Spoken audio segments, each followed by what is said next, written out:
Avon and Somerset Police to tackle the problem of child abuse. Officers have launched a new campaign which aims to make clubs and youth organisations safer for youngsters. And backing the police are some of the region's top sporting personalities. Jim Ferguson reports. It takes a big issue to get Bristol City and Bristol Rovers on the same side, but though City manager John Ward and Rovers striker Barry Hales are able to laugh off their rivalry, they are united on one subject. The issue of child abuse has seen some of the top sports stars in the area teaming up together.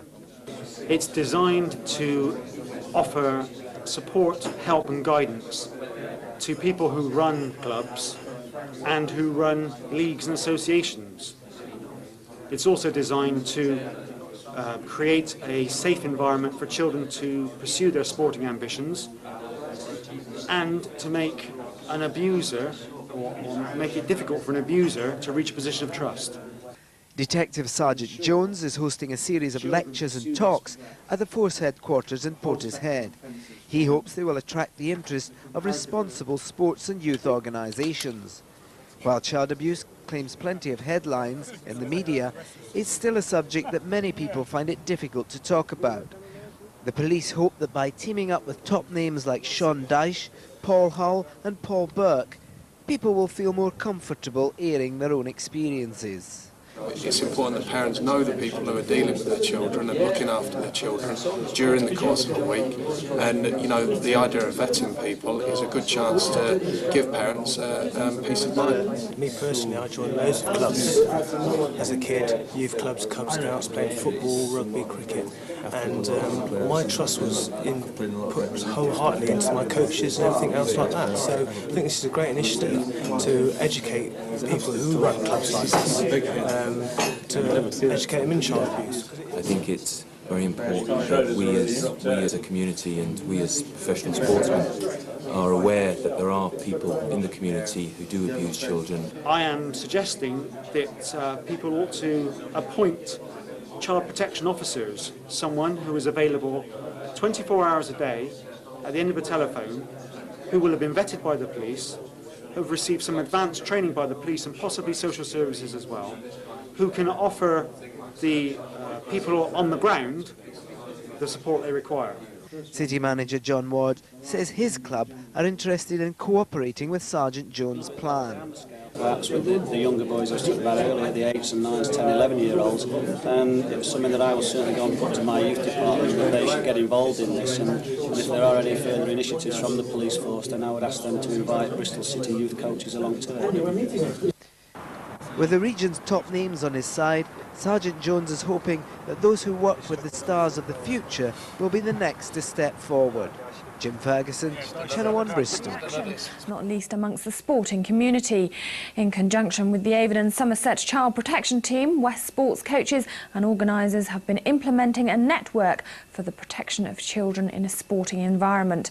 Claire Levy went to find out what progress has been made since the scheme's launch 3 months ago. This is the only police-run scheme of its kind in Britain, trying to ensure that kids taking part in community sports can be kept safe from paedophiles masquerading as coaches. Sergeant Rob Jones is the man behind the guidelines for amateur sports clubs in this area. I have broken down some barriers, I believe, in terms of what people perceive as the problem.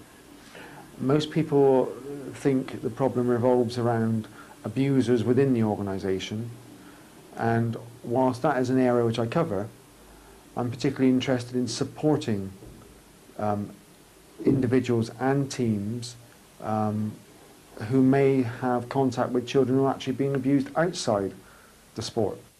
Local figures in amateur sport are welcoming the new input, which has helped to break down some age-old taboos. That really was a quantum leap for us in terms of feeling free to talk about the subject.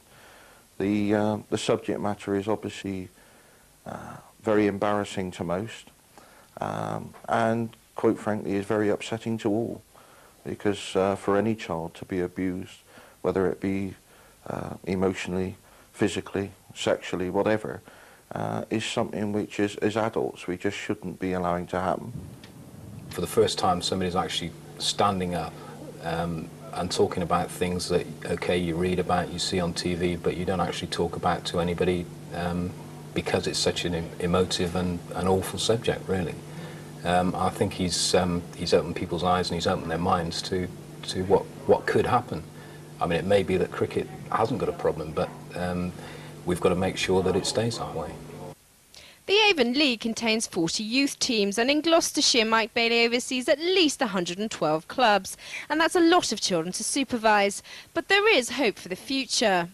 At the end of the day, we've got to take this problem and move it on until all of us are aware of the situation, and when these individuals have run out of backyards, then they will be flushed out. The support for better help and guidance for those who run children's clubs and leagues comes from a professional level too. It's important that parents know the people who are dealing with their children and looking after their children during the course of a week. And, you know, the idea of vetting people is a good chance to give parents... Abuse in sport is something which won't be wiped out without a struggle. But with support from all sectors of the sporting community, vital steps are being made. Claire Levy, Channel 1, Bristol.